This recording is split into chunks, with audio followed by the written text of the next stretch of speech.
Fala aí pessoal, beleza? Quem fala com você é o Ribechokes, eu espero que você esteja bem. No vídeo de hoje eu quero trazer para você uma review básica sobre o game No Rest for the Wicked.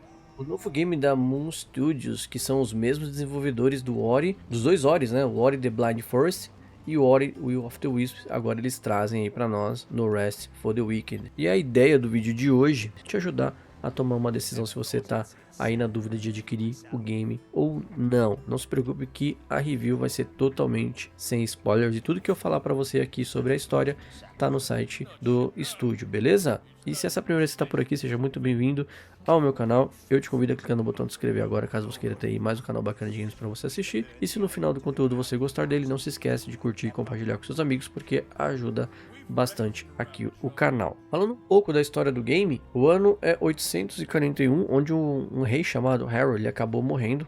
E aí, como toda boa trama envolvendo reinos, a notícia da sua morte se espalhou e a coroa dele passou para o filho dele, que logo na cutscene você percebe que ele é bem arrogante, bem lixo de personagem e tem cara de ser um dos vilões do jogo. Ainda pior, existe uma pestilência que sai corrompendo tudo e todos, e são os inimigos que a gente acaba encontrando no reino.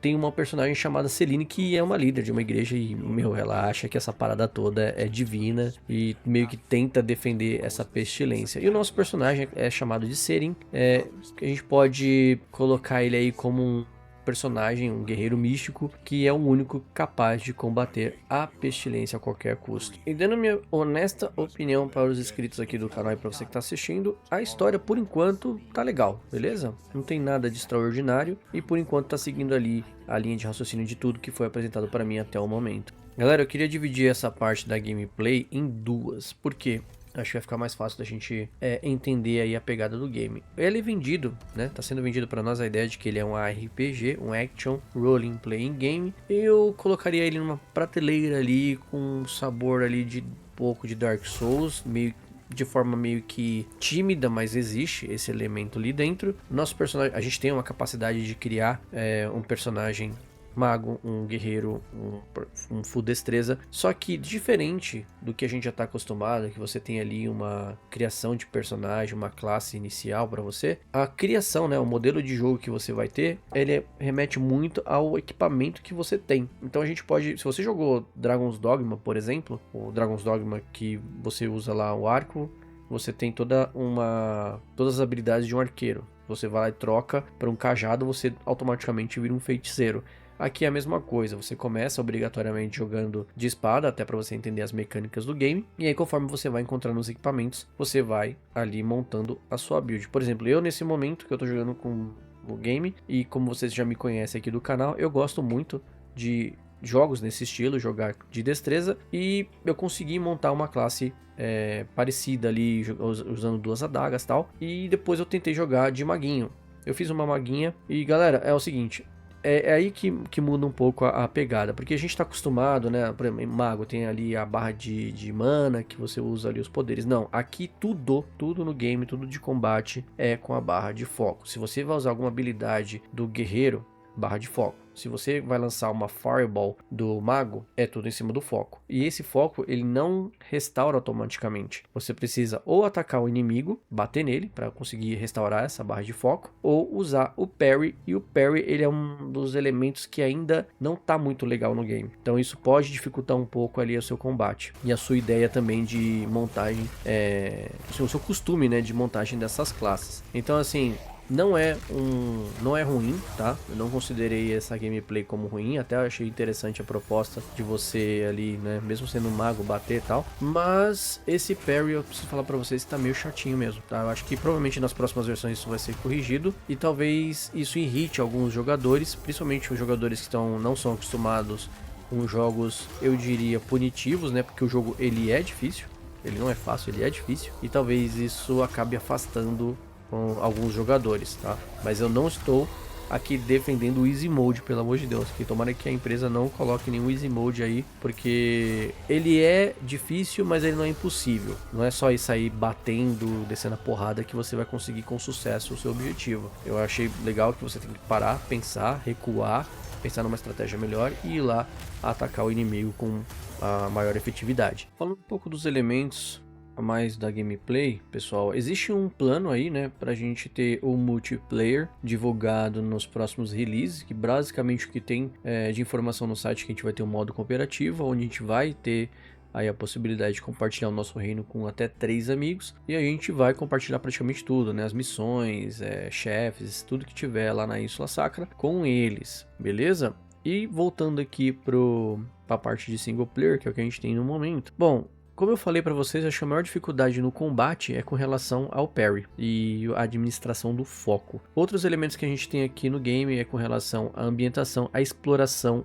Tem muita coisa para explorar, você pode ir num ponto do mapa ao outro, o que vai determinar se você vai ter sucesso ou não. No topo direito da sua tela vai ter ali uma marcação indicando se aquele lugar é perigoso, se ele é mortal, se ele é moderado, se ele é tipo fácil, né? Então você tem que ficar muito de olho naquilo, baseado no status, no nível do seu personagem. Outra coisa também é que a gente tem uma quantidade de missões, até que nesse momento do game eu achei bem agradável, além das caçadas e desafios semanais e diários, né? Tem ali os desafios que você seleciona na cidade. Uma outra coisa também que eu gostaria de comentar é sobre o Fast Travel. Eu achei o Fast Travel assim meio marromeno, porque é sempre do ponto X para o Sacramento, do ponto Y para o Sacramento. Nunca é assim de um ponto livre. Você sempre sai do último lugar que você fez ali o save point para a cidade. Então, talvez dependendo do nível de exploração que você vai, se você quiser voltar em alguns pontos, acaba se ali criando uma certa distância, mas sei lá, o mapa não é tão grande assim como um Dragon's Dogma que chega a ponto de incomodar. E um ponto que eu lembrei agora é que os inimigos, eles, quando você morre, tipo, eles não voltam naquele momento. Existe um tempo ali para eles retornarem. E o loot também volta. Então acho que essa dinâmica de você estar num lugar que é perigoso pro seu personagem, um lugar que você se sente que o seu personagem está mais confortável para enfrentar os inimigos ali, faz parte da mecânica do game. Ou seja, você não tem como progredir. Você pode, mas você não tem como ir se você não fazer aquele upgrade antes. Então é uma sacada bem legal também de gameplay. Mas como tudo não são flores, nós temos problemas. E sim, problemas sérios aqui. E mesmo levando, eu não vou nem passar pano com a questão de ser, mas é um acesso antecipado. Não. Gente, a otimização pro PC tá ruim. Eu tô jogando numa 4070, independente do que você muda ali de configuração, tem muita queda de FPS. Já tem um problema do parry, você acertar um parry com queda é pior ainda a situação.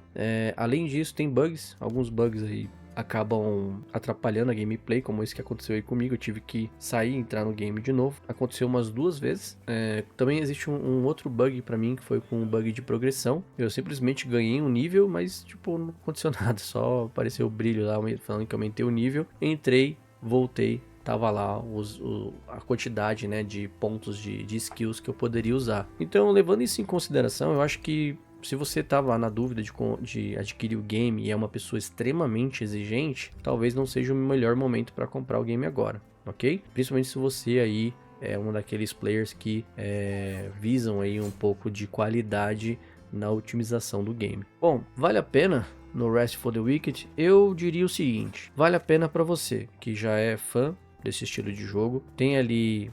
gosta de jogos com essas pegadas, com esses, vamos dizer assim, com esses toques de Souls-like, que gosta de uma boa exploração, que gosta de um bom RPG, que não liga tanto para gráfico, mesmo que cartunesco, eles estão bonitos. Lembra Ori, mas não chegando na qualidade de Ori, até porque a gente entende que um jogo com uma imersão desse tipo requer ali, né, um pouco mais de trabalho na imersão e talvez menos no gráfico, mas não tira a qualidade de beleza do jogo. E também recomendaria para você que gosta de jogos longos, né? Me parece, pelo menos, né, nesse ponto que eu tô jogando, não é eu tô com algumas horas, bastante horas de gameplay e eu não saí da primeira parte. Né, não conheci outras regiões ali, até porque o meu personagem não tá tão forte. Para quem eu não recomendaria esse jogo? Para você que é um jogador mais casual, que não curte jogos punitivos, pagar ali mais de 100 reais pra um jogo que você não vai nem sair do lugar porque você vai achar muito difícil. Então eu não recomendaria esse jogo pra você. Se você gosta de uma parada mais rápida, Souls-like, tipo, Souls-like assim, tipo hack and slash, mais porradeiro, que vai pra cima, tal, sem muita estratégia, esse não é um jogo pra você. Mesmo que ele seja classificado ali como action RPG, ele não é tão correria assim.